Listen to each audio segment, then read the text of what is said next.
Hello students, stew one में आपका स्वागत है। मैं संतोष कुमार सिंह, आपका physics mentor, BTech from NIT Jalandhar. मैं 15 सालों से पढ़ा रहा हूं और लगभग हजारों बच्चे इंजीनियर और डॉक्टर्स बन चुके हैं मेरे पढ़ाए हुए। और इस दौरान अगली बारी आपकी है। चलिए स्टार्ट करते हैं। मैग्नेटिज्म सीरीज में ये चौथा लेक्चर है। मैग्नेटिक फील्ड में हम लोगों ने 3 लेक्चर पढ़े। मैग्नेटिक फोर्स की चर्चा करते हुए हम लोग आगे बढ़ते हैं और कुछ इंपॉर्टेंट पॉइंट को हम लोग डिस्कस करते हुए चलते हैं जो ऑलरेडी हम लोग पढ़ चुके हैं। Some fact about electromagnetic interaction. Facts क्या हैं? पहला कि स्टैटिक चार्जेस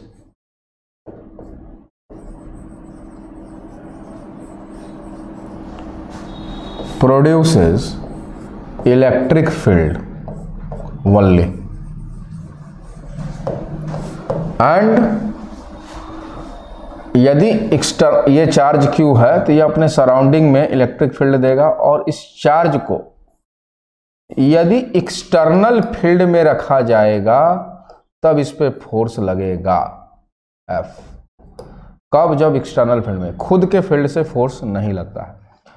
ठीक है, तो यह चार्ज अपना फील्ड जरूर दे रहा होगा, पर साथ ही में ही जो एक्सटर्नल फील्ड है उसमें यदि रखा जाएगा तो इसमें फोर्स एक्सपीरियंस करेगा, यानी खुद के फील्ड से फोर्स नहीं लगता है। दूसरा, moving charge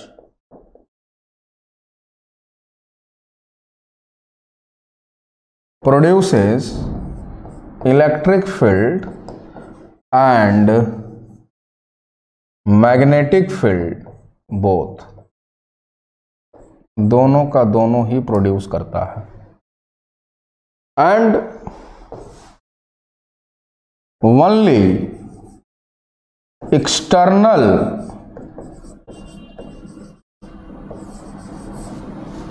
electric field and magnetic field cause force on moving charge. तो मूविंग चार्ज पे एक्सटर्नल फील्ड ही फोर्स लगाता है, चाहे वह इलेक्ट्रिक फील्ड हो या मैग्नेटिक फील्ड हो।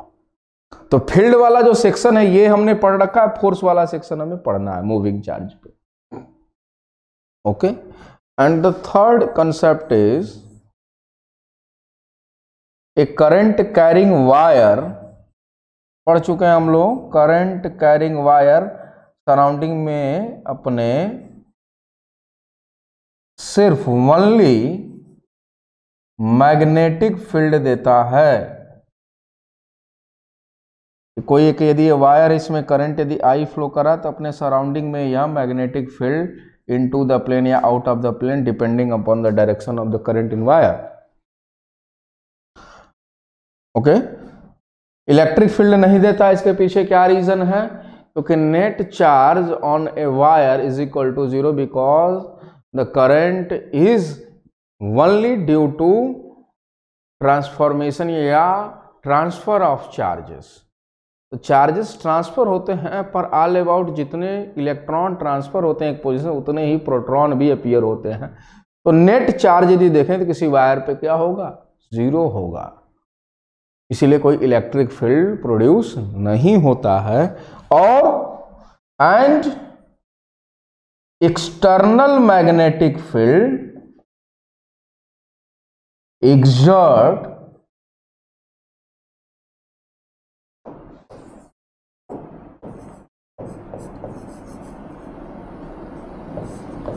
force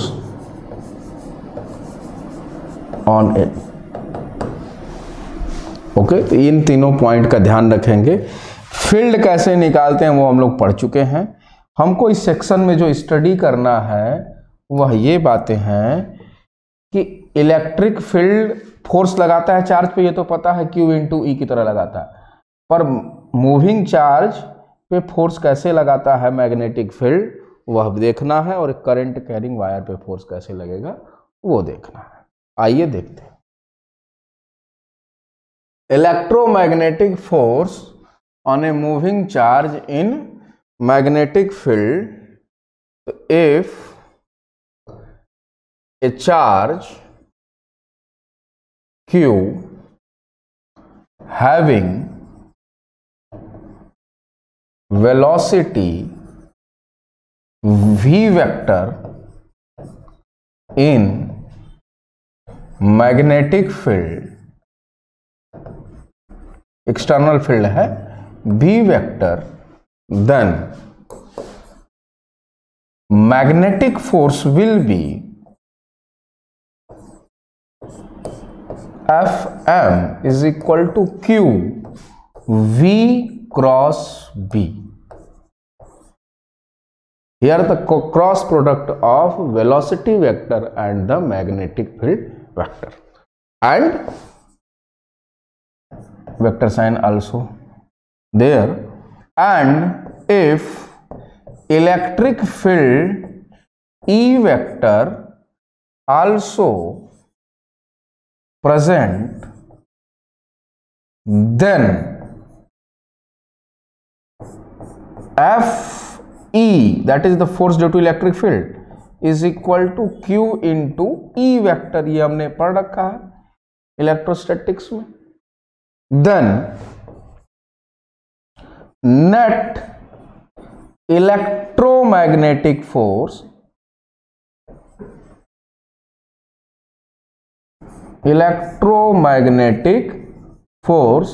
that is F vector is equal to Q V cross B plus Q into E vector, and this equation is called Lorentz equation.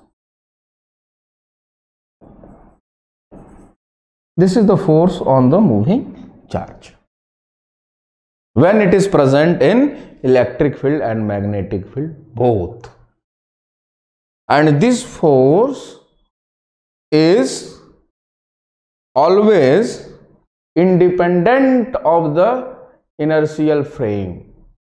यानी यदि हम ऐसा समझिए कि यदि चार्ज का मूवमेंट हमारे रिस्पेक्ट में देखें तो यदि इधर है, यदि फ्रेम बदल दें तो v वेक्टर बदल जाएगा, रिप्रेजेंट करने का पोजीशन वही होगा. तो v वेक्टर बदलेगा तो उसी रिस्पेक्ट से b वेक्टर बदलेगा, तो उनके बीच का एंगल चेंज होगा, e वेक्टर भी चेंज होगा, बदलेगा जरूर, पर रिजल्टेंट चाहे किसी भी रेफरेंस से देखें वह रिजल्टेंट जो f बनेगा वह हमेशा ही सेम रहता है. यह इंपॉर्टेंट प्रॉपर्टी, ध्यान दीजिएगा. आइए देखते हैं, हमें ज्यादा बात करनी है मैग्नेटिक फोर्स के बारे में. आइए देखते हैं direction of magnetic force on moving charge. तो यदि कोई चार्ज पार्टिकल है Q और उसका मास m है, और यदि यह मूव कर रहा in a region of magnetic field, एक एग्जांपल से समझते हैं चीजों को. तो देखिए, जैसे ही मैग्नेटिक फील्ड में चार्ज इंटर करेगा तो Fm बराबर हमने पढ़ा है Q into V cross B, और here angle theta which is the V vector और B वेक्टर के बीच का एंगल 90. क्योंकि V वेक्टर इधर, magnetic field into the plane, इनके बीच का एंगल हो गया 90. Then Fm is equal to QVB. अब यह फोर्स का मैग्नीट्यूड तो निकालिए, डायरेक्शन कैसे दें? तो V cross B, cross product का डायरेक्शन कई तरीकों से करते हैं, पर यहां पे मैं आपको थोड़ा जो राइट हैंड का यूज कर रहे हैं तो वही हम यूज करेंगे. देखिए, आपको क्या करना है, राइट हैंड पाम रूल. अभी तक हम राइट हैंड थंब रूल की बात कर रहे थे फील्ड जब निकाल रहे थे ड्यू टू मूविंग चार्ज या due to current carrying wire, पर अब हम बात करें राइट हैंड पाम रूल. ये राइट हैंड पाम रूल क्या है? देखिए, ये आपको ऐसे स्ट्रेट रखना है हाथ, और ये 4 फिंगर, ये चारों फिंगर का डायरेक्शन, और ये थंब और ये पाम का डायरेक्शन. पाम का डायरेक्शन इस साइड देखिए परपेंडिकुलर होगा. तो आपको 4 फिंगर, जैसे सिखा रहा हूं वैसे ही ध्यान रखिएगा आप, ये बहुत ही आसान कर देगा डायरेक्शन की समझ को। 4 फिंगर को सबसे पहले वेलोसिटी वेक्टर के डायरेक्शन में रखना है। वी कैप, देखिए वी इधर है ना, इधर मूव कर रहा है तो पहले ऐसे सेट कर लीजिए, ऐसे इस डायरेक्शन में आप ऐसे सेट कीजिए, ठीक है। और अंगूठे को ऐसे सीधा रखिए। देखो इसको ऐसे करते हुए आप 180 डिग्री पे किधर भी घुमा सकते हैं। तो पहले वी इधर ऐसे आप सेट कर लीजिए, फिर पाम को रोटेट करते हुए उस तरीके से लाइए कि उसका डायरेक्शन बी कैप की तरफ हो जाए, यानी direction of magnetic field. Then stretched thumb will give you direction of force, direction of force, force का डायरेक्शन आपको मिल जाएगा, ठीक है ना। तो यहां पे देखिए जो चार्ज पार्टिकल है वह इधर मूव किया, मैग्नेटिक फील्ड को हमने इधर देखा, ऐसे घुमा लिया, भी इधर, magnetic field into the plane. देखिए अंगूठा किधर, यह ऊपर दिखा रहा है कि जैसे ही मैग्नेटिक फील्ड में इंटर करेगा इस पे force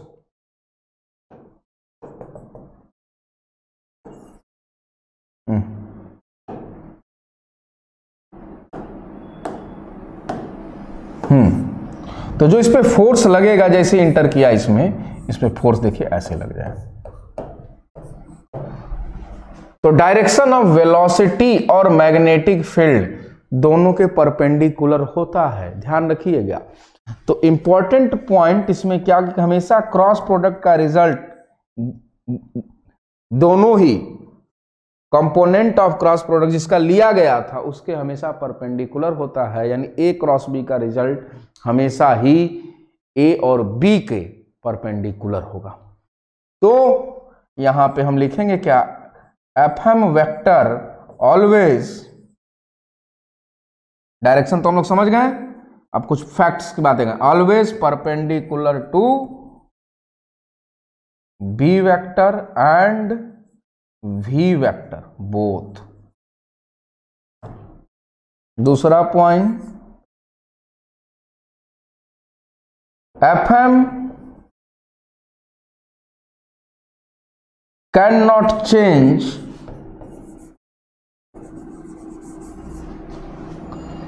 the magnitude of velocity,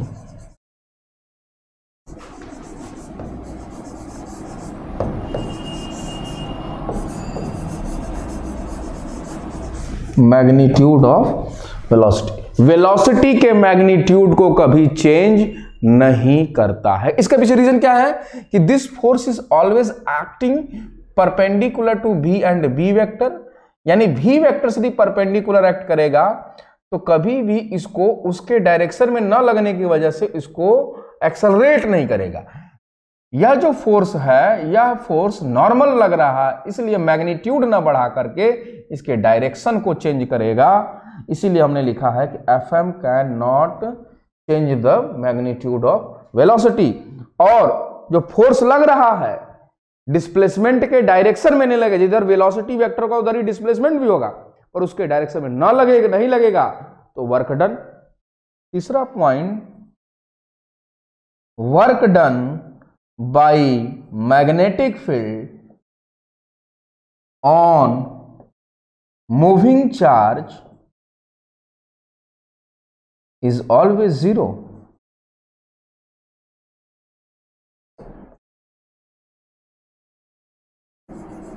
always zero. अब आपको ये तीनों पॉइंट ध्यान रखिएगा। दूसरे पॉइंट पे आप विशेष ध्यान रखिएगा, ये डायरेक्शन चेंज करेगा, मैग्नीट्यूड चेंज नहीं करेगा। यानी हम कहें कि क्या मैग्नेटिक फील्ड वेलोसिटी वेक्टर को चेंज कर देता है, तो कहेंगे हाँ कर सकता है। मैग्नीट्यूड ऑफ वेलोसिटी की यदि स्पेसिफिक होकर बात करें कि मैग्नीट्यूड ऑफ वेलोसिटी को क्या चेंज करेगा, तो कहेंगे बिल्कुल नहीं change. Velocity vector can be changes या may be changes, but magnitude of velocity never be changed by the magnetic field. If you charge particle project or throw in the region of magnetic field in any angle, then magnitude of velocity never be changes, path will be changes, because Fm always perpendicular to the direction of velocity vector, and this perpendicular force always change the direction. Normal forces always change the direction of motion. तो आइए देखते हैं.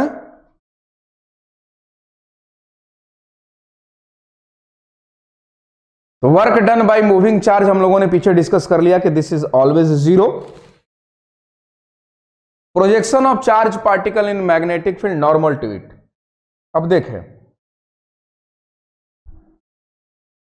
सबसे पहला projection है normal. Normal projection first तो पहला हमने लिख दिया. देखिए फर्स्ट पहला प्रोजेक्शन कितने तरीके से प्रोजेक्ट कर सकते हैं. मैग्नेटिक फील्ड में वेलोसिटी वेक्टर का डायरेक्शन v के परपेंडिकुलर हो सकता है, या वैल्यू परपेंडिकुलर ना हो, यानी 90 ना हो, 0 या 180 होगा, पैरेलल या anti parallel.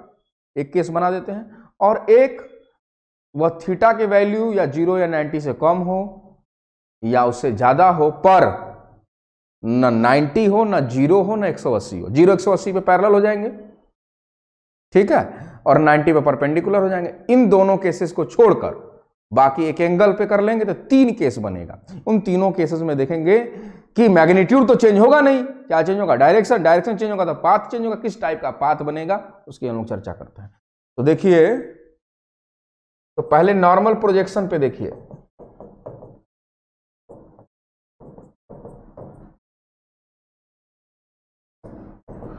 Charge particle Q mass m v से प्रोजेक्ट किया हमने. जैसे ही मैग्नेटिक फील्ड में इंटर करेंगे एक परपेंडिकुलर फोर्स मिल जाएगा हमें. ये फोर्स ऐसे लगेगा F.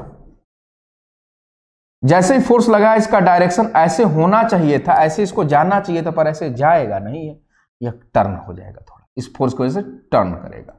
जैसे ही टर्न करेगा तो फोर्स भी उसी हिसाब से टर्न कर जाएगा, क्योंकि उसको भी v के वेक्टर के परपेंडिकुलर होना है. ऑल अबाउट जो इसका पाथ बनेगा, देखिए पूरे पाथ में कंप्लीट करके फिर आपको बताता हूं. देखिए इसका पाथ ऐसे सर्कुलर पाथ हो जाएगा.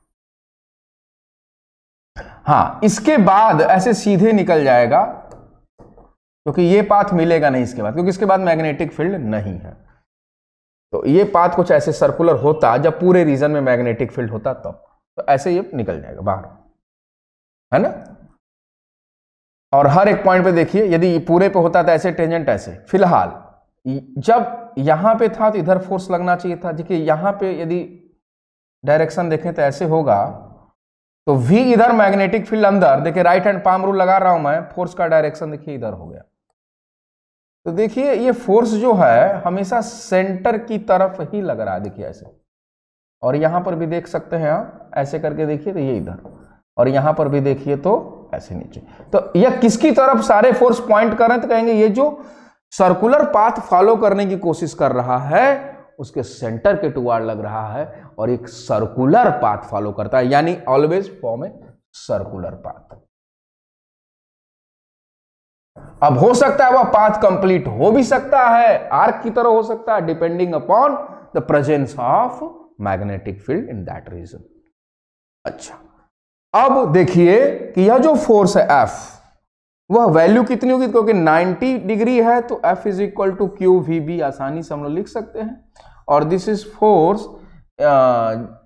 Acting toward the centre, that is equal to mv square by R, which is the centripetal force. एक से एक v कैंसिल हो गया, and then r is equal to mv by QB, where mv is the linear momentum p by QB. यानी r can be directly, we can write an r directly proportional to momentum.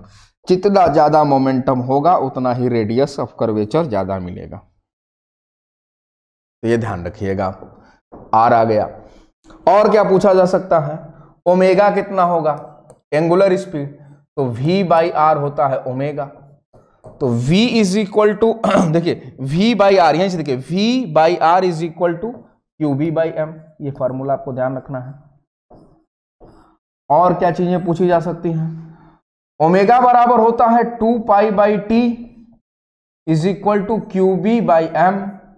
Then time to complete one circular path is equal to 2 pi M by Q B. Okay, now what will be the frequency? n is equal to 1 upon time, then n is equal to QB upon 2 pi m। ये इतनी सारी चीजें पूछी जा सकती हैं। और क्या क्या बातें करनी हमें इसमें, सुनिए।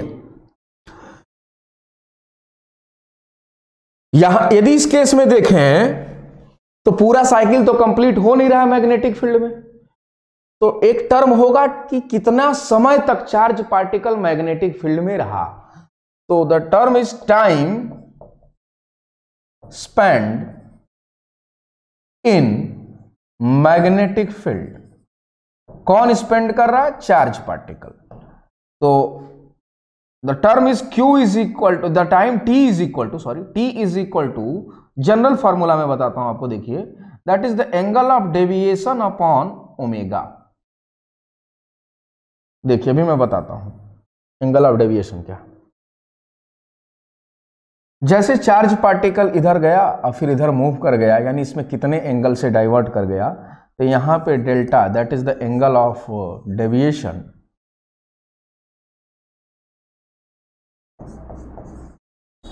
एंगल ऑफ डेविएशन, और delta is equal to here pi. और देखिए यही एंगल सेंटर पे भी बन रहा है, दैट इज थीटा सी कह लीजिए इसको, और वह भी पाई है। तो जो एंगल सेंटर पे बन रहा है वही एंगल ऑफ डेविएशन भी है ऑलवेज। अभी और भी केसेस में मैं दिखाऊंगा आपको कि जो सेंटर पे जितना एंगल बनेगा, यानी जितना घूमेगा मैग्नेटिक फील्ड में जितने रेडियन से, उतना एंगल ऑफ डेविएशन भी हो जाता है। तो इन दिस केस यदि time spend in magnetic field कहें तो इन दिस केस, वो तो दिख रहा है आपको T/2 डायरेक्ट है, पर इन जनरल फॉर्म इस फॉर्मूले से निकालते हैं आपको। In this case T is equal to rho, यहां पे है पाई, अब pi upon omega, omega is equal to QB by M, और ये value that is equal to T/2। देखिए है कि नहीं है इस केस के लिए, जिस केस में फिगर बना है, पाई M अपॉन QB। ओके, तो देखिए क्या क्या क्वांटिटीज आपको पूछी जा सकती हैं। R is equal to MB upon QB, R directly proportional to momentum for the given value of magnetic field and charge. यदि मैग्नेटिक फील्ड और चार्ज पार्टिकल को यदि सेम रखें तो मोमेंटम के डायरेक्टली प्रोपोर्शनल होता है। यहां से टर्म आया angular speed, angular speed is equal to V/R, V is equal omega, और यहां से देखा तो angular speed is equal to QB/M। Time period निकाला, फ्रीक्वेंसी निकाला, and time spend in magnetic field निकाला हमने। ठीक है, अच्छा, पैरेलल प्रोजेक्शन से पहले एक और हम लोग देख सकते हैं। चलिए ये देखिए, चलिए कोई बात नहीं, आते हैं आगे देखते हैं पैरेलल प्रोजेक्शन। यहां पे चार्ज पार्टिकल देखिए Q बनाया हुआ है, और इधर इसको डायरेक्शन ऑफ मोशन ये देखिए V वेक्टर्स इधर रिप्रेजेंट कर रखे हैं, और मैग्नेटिक फील्ड इधर है। Here the angle theta between B vector and V vector is 0, और इधर भी मूव कर सकता है, कोई जरूरी नहीं, यानी इधर चार्ज पार्टिकल इधर भी जा सकता है इस रीजन में, और इधर भी। तो 0 और 180 दोनों ही बातें कर लेते हैं। Then F vector is equal to Q V cross B, सिर्फ मैग्नेटिक फोर्स की बात कर रहा हूं मैं। और जैसे ही 180 होगा तो साइन 180 या 0 इज इक्वल टू 0 होगा, तो फोर्स इज इक्वल टू 0, कोई फोर्स लगेगा ही नहीं। यानी पहले तो फोर्स लग भी रहा था नॉर्मल, पर इस केस में तो फोर्स भी नहीं लगेगा।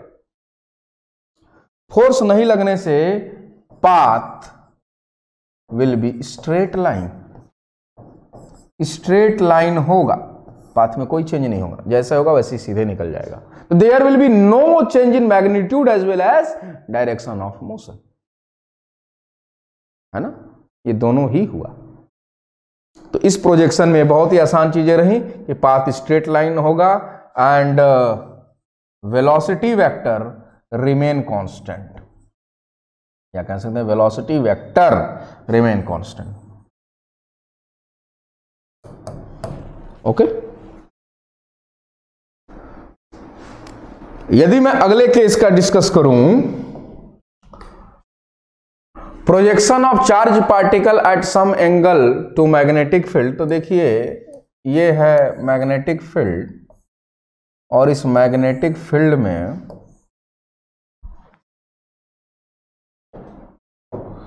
Charge particle Q, mass m, और इसको हम v वेलोसिटी से ऐसे फेंक दिए। ये देखिए मैग्नेटिक फील्ड के साथ एंगल बना रहा है थीटा ऐसे। अब क्या होने वाला है, तो अब सबसे पहले इस v को ब्रेक करते हैं। देखिए ये हो गया बच्चों इधर v cos थीटा, और इधर देखिए v sin थीटा। इसको हमने लिख दिया v parallel to the direction of magnetic field, और this is the v perpendicular. अब दोनों हमने अलग अलग पढ़ रखा। हमने पैरेलल क्या करेगा, यह सीधे से चला जाएगा, यह चेंज होता ही नहीं। ये क्या करेगा, एक सर्कुलर पाथ देगा। अब देखो ये इसको घुमाना चाहेगा, देखिए कैसे घुमाएगा। देखिए v वेक्टर इधर, मैग्नेटिक फील्ड इधर। देखिए तो किधर गया, फोर्स अंदर, यानी फोर्स हमेशा सेंटर के टुवर्ड लगता है। तो जो परपेंडिकुलर कंपोनेंट है उसकी वजह से जो फोर्स लगा उसका सेंटर अंदर है, यानी या ऐसे नहीं, इस प्लेन में नहीं, क्योंकि वो अलग प्लेन में होगा। v और v के परपेंडिकुलर, यानी फोर्स इस प्लेन के परपेंडिकुलर होगा, क्योंकि VBC प्लेन में, BBC प्लेन में, यानी v क्रॉस b का रिजल्ट निश्चित रूप से प्लेन से अंदर होगा या बाहर होगा। डायरेक्शन को चेक कीजिए, ऐसे किया v, right hand palm rule लगाया, b पाम की तरफ v वेक्टर, अंदर गया आपका f, यानी सेंटर अंदर है, यानी ऐसे देखिए, ऐसे इसके अंदर से होते हुए ऐसे पास करेगा ऐसे। ये तो यहीं पे घुमाना चाहेगा, पर यह आगे भगाना चाहेगा। तो ऑल अबाउट देखिए इसका पाथ कैसा बनेगा। देखिए ये ऐसे, ये अपना सर्कुलर पाथ कंप्लीट करता है एक ही जगह पे, पर ये एक ही जगह पे कंप्लीट नहीं कर पाएगा। इसलिए नहीं कर पाएगा क्योंकि यह v cos थीटा से आगे भी बढ़ता चला जाएगा। हाँ, अब फैक्टर आया r, इसका रेडियस क्या होगा, दिस पाथ। इस केस में कैसा पाथ मिलेगा, तो इसको बोलते हैं helical path, helical path, and this formation is called helix. अब सुने आप, इसका रेडियस क्या होगा r, तो सेम वही mv बाई क्यूबी, पर v कौन सा, परपेंडिकुलर अपॉन क्यूबी, या इसको लिख सकते हैं mv sine theta by QB. ये हो गया आपका r। ओमेगा कितना होगा, तो हमने पढ़ा क्यूबी बाई m, यह सेम बना रहेगा। टाइम पीरियड में भी चेंज कुछ नहीं आएगा, which is 2 pi m by QB. ये देखिए, और यदि हम यहां पे एक नया टर्म इंट्रोड्यूस होगा, द टर्म इज पिच। देखिए पिच क्या है, तो कहेंगे कि ड्यूरिंग वन कंप्लीट साइकिल, यानी यहां से स्टार्ट किया तो यहीं पे कंप्लीट होना चाहिए था, पर वह कुछ हॉरिजॉन्टल डिस्प्लेसमेंट कवर करता है, और उसी दूरी को हम लोगों ने पिच नाम दिया, और P stand for pitch. Pitch क्या होगा, पिच की value P is equal to, देखिए इधर एक साइकिल कंप्लीट होने का समय t, और कितने स्पीड से जा रहा है, constant, which is v cos theta, और t इज इक्वल टू देखिए आपका है 2 pi m by QB into v cos theta, which is equal to p। ये लीजिए पिच भी आ गया आपका, ठीक है। तो रेडियस में थोड़ा सा ध्यान देना है, परपेंडिकुलर आपको कंपोनेंट लेना है, डिपेंड। अब ध्यान में ये मत बना के रखिए कि हमेशा थीटा वही लेना है, साइन थीटा ही देखना कि थीटा कौन सा, ये तो थीटा हो जाएगा, तो v cos थीटा आपका हो जाएगा परपेंडिकुलर कंपोनेंट। तो r हो गया, ओमेगा हो गया, t हो गया, पिच हो गया, ये हो गया, ठीक है ना। इसको आप लोग नोट डाउन कीजिए। देखिए अब डिफ्लेक्शन या deviation of moving charge by A section of magnetic field, यदि मैं ऐसे दे दूं, देखिए ये है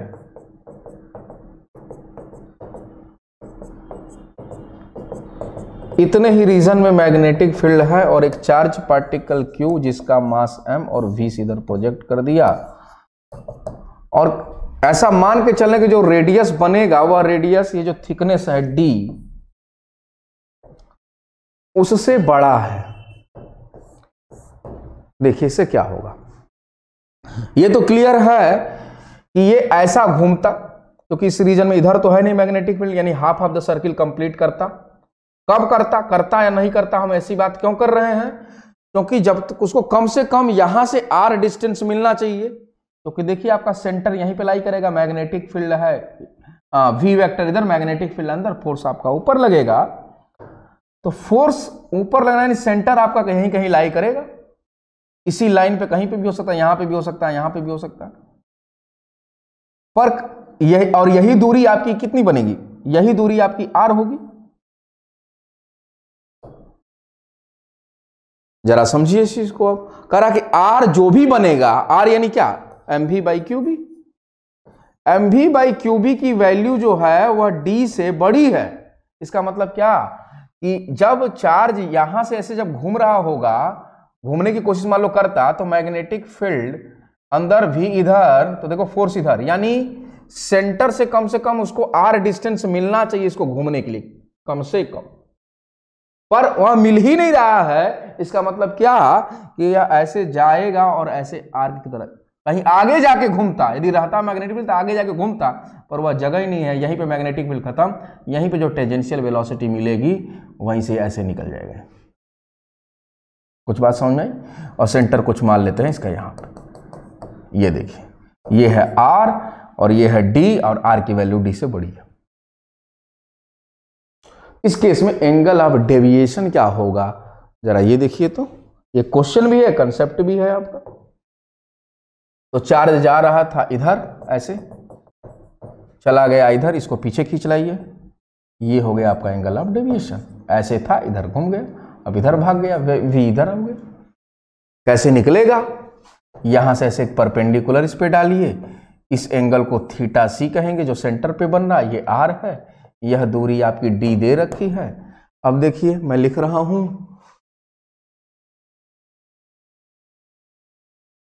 ये हो गया परपेंडिकुलर के सामने इधर आपका d, तो d by R is equal to sine theta C, then theta C is equal to sine inverse d by R. r तो दिया नहीं है, बस आपको एक रिलेशन दिया है, r की वैल्यू mv बाई क्यूबी, ये आपको गिवन क्वांटिटी है। तो लिखेंगे साइन इनवर्स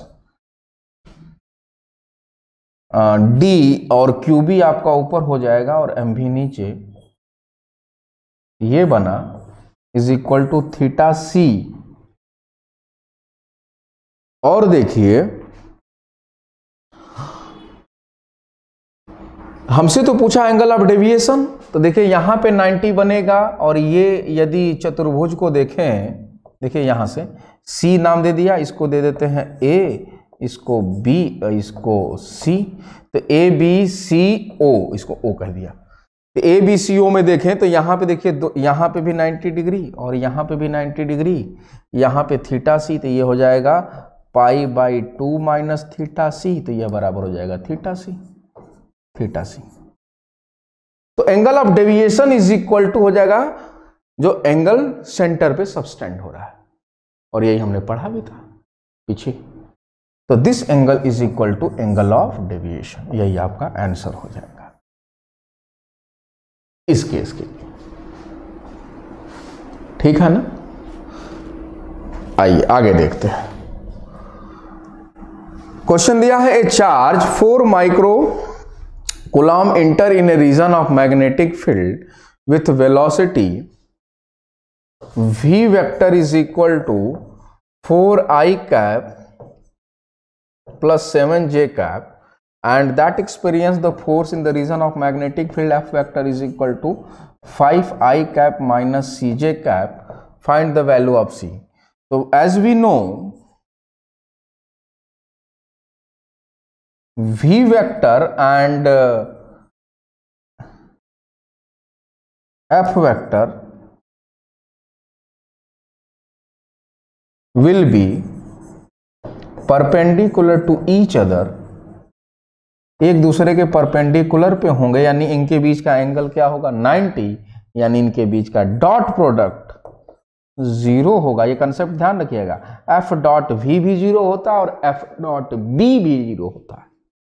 तो डॉट प्रोडक्ट लगाइए इसका, तो ये हो जाएगा 20 minus 7c is equal to 0. This implies that c is equal to 20/7. This will be your answer. Okay. Now, moving to the next question, a beam of proton with velocity v is equal to 4 into 10 to the power 5 meter per second enter in a region of uniform magnetic field B is equal to 0.3 Tesla at an angle theta is equal to 60 degree with the direction of magnetic field. Find the radius r and pitch of the helical path. Formula based question है, calculate कीजिएगा, हम बस data put कर देते हैं। R is equal to होता है M भी साइन थीटा, साइन भी sine theta is the perpendicular component upon Q B. M is equal to proton का मास यहां पे पुट करिए 2.7 something and velocity 4 into 10 to the power 5 sine theta sine 60, Q charge on proton, B put करिए। Pitch के लिए formula मैं लिख देता हूं 2 pi m v cos theta by Q B. जरा वैल्यू पुट करिए और फटाफट कैलकुलेट करके बताइए तो मैं कीजिए।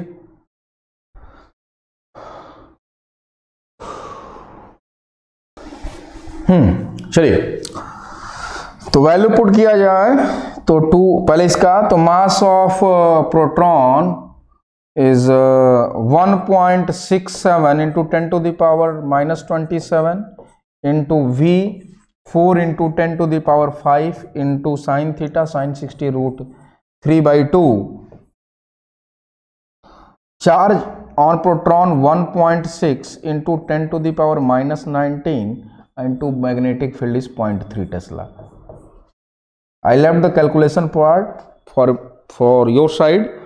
And the value 2 pi 2 into 3.14 into 1.6 7 into 10 to the power minus 27 V is equal to 4 into 10 to the power 5 into cos 60 1/2 divide by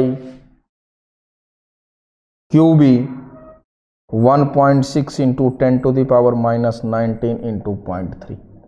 यह है कैलकुलेशन पार्ट, सो कैलकुलेट कीजिएगा। Moving to the next question, a beam of singly ionised charge particle having kinetic energy 100 electron volt contain a particle of mass this and this. दो type के particle हैं, एक देखिए ये वाला heavy है तो -26 और ये वाला थोड़ा लोअर वन है।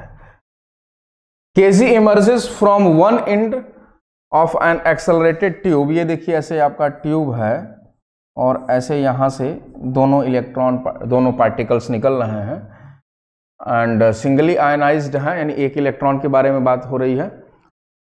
And there is a plate at a distance 0.01 metre from the end of the tube. यहां से एक प्लेट है जस्ट एंड पे, यहां समझिए, from the tube perpendicular to it. Find the minimum magnetic field in the region so that the beam cannot strike the plate. अच्छा, तो यहां पे देखिए इस रीजन में मैग्नेटिक फील्ड है और ये जो डिस्टेंस दे रखा है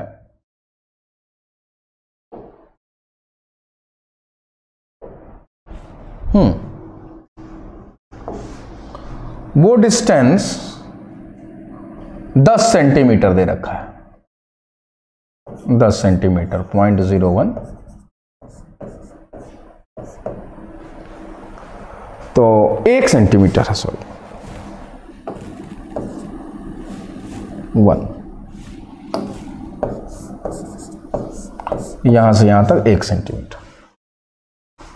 अब देखिए, यानी स्ट्राइक ना करे, यानी यहां से जाए और ऐसे टकराते नहीं टकराए, और यहां से इसको रेडियस कम मिले और ऐसे बाहर निकल जाए, यही कंडीशन हो सकता है, क्योंकि इसका डायरेक्शन ऑफ मोशन तो चेंज होगा ही।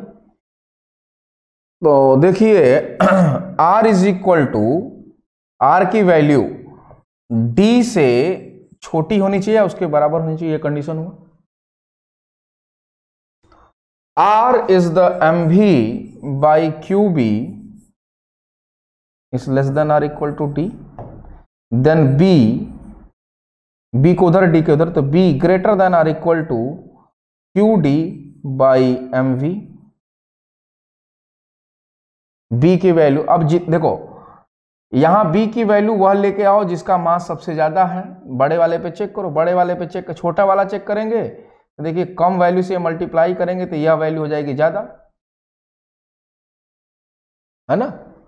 तो इसको इस पे चेक किया जाए तो इसको कहेंगे इस पे चेक कीजिए, यदि इसको यदि ये कर लेता है बड़े हैवी वाले को, तो हैवी वाला होगा उसका रेडियस उतना ही ज्यादा होगा, तो लो वाले ऑटोमेटिक वापस आ जाएगा, क्योंकि हमने पढ़ा है कि radius directly proportional to momentum. तो हैवी वाले का मोमेंटम देखिए, अब कैसे निकलेगा mv, mv is the momentum here, देखिए ऐसे half mv square is equal to q into v। देखिए kinetic energy of 1000 electron volt, 1000 है पोटेंशियल डिफरेंस एक इलेक्ट्रॉन के लिए, तो यानी ये वैल्यू है आपका 1000 इलेक्ट्रॉन वोल्ट, ऐसे। तो m से मल्टीप्लाई कर दीजिए यहाँ पे दोनों साइड और डिवाइड कर दीजिए, देखिए ये बन गया रिलेशन, ये m भी, m को इधर भेजिए, m square v square is equal to 2q और v by into m, and mv is equal to under root 2, यही यदि इसी को हम k भी लिख सकते हैं, that is equal to k, यही वैल्यू आपकी k भी है, तो इस पूरे वैल्यू को k लिख दिया हमने, तो अंडर रूट 2km, ध्यान दीजिएगा mv इज इक्वल, तो पुट कर दीजिए, तो b which is the greater than R equal to under root qb upon qd upon under root 2km। आइए वैल्यू पुट करते हैं इसका, 1.6 into 10 to the power minus 19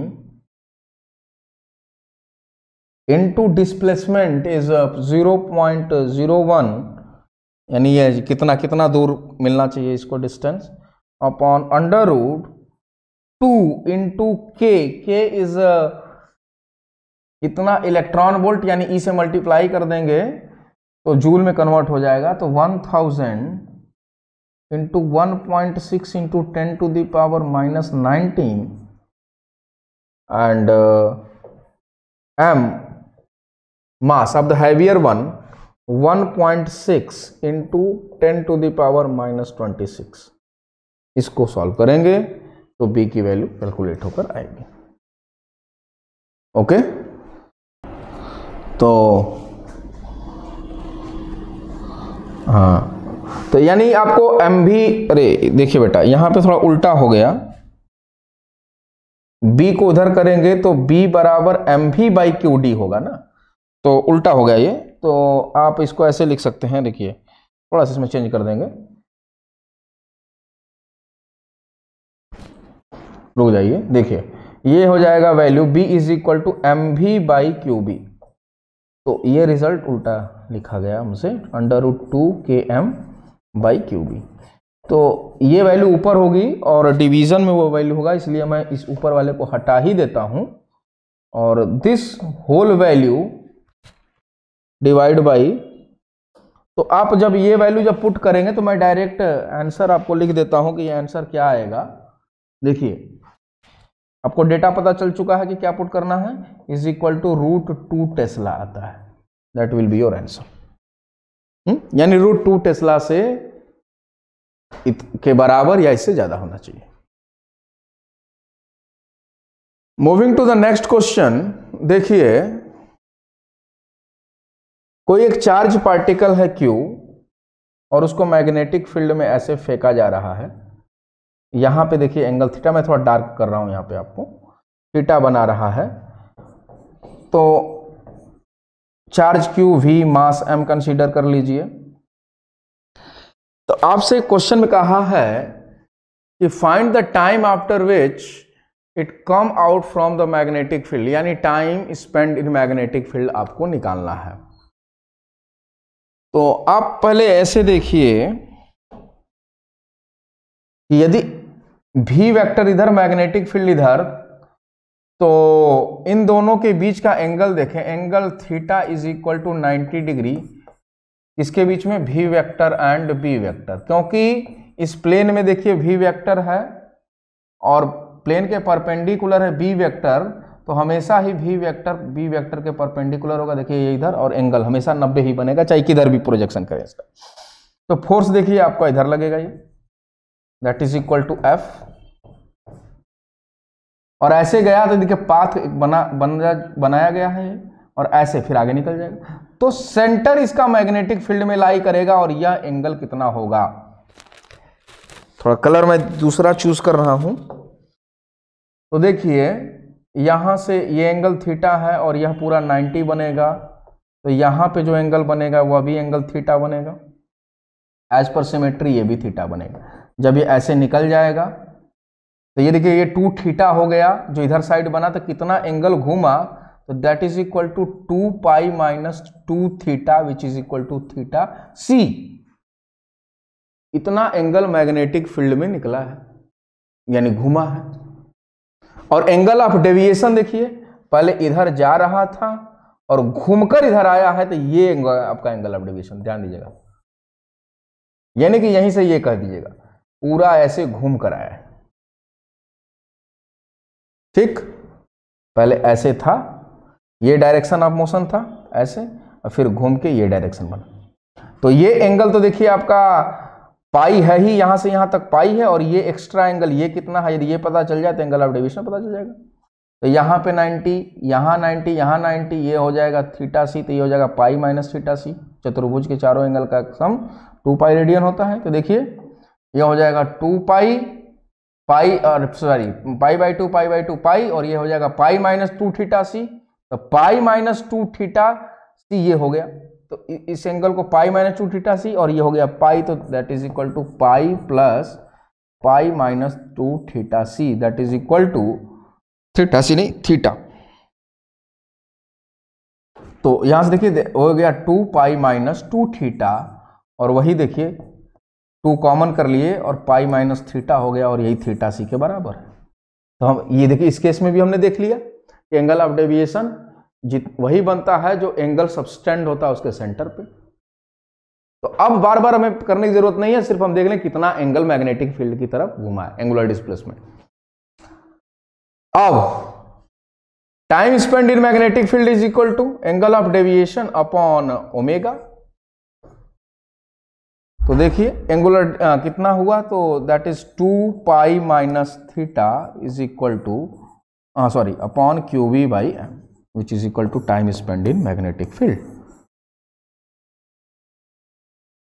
okay, हो गया ये complete.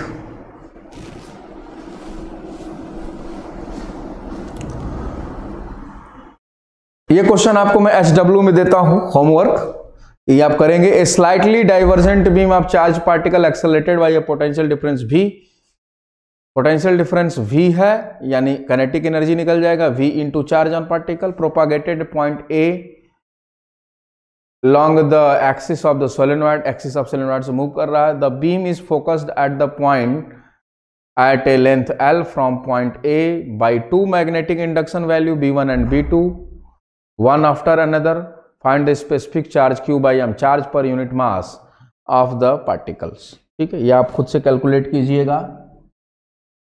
Force on A current carrying wire in magnetic field.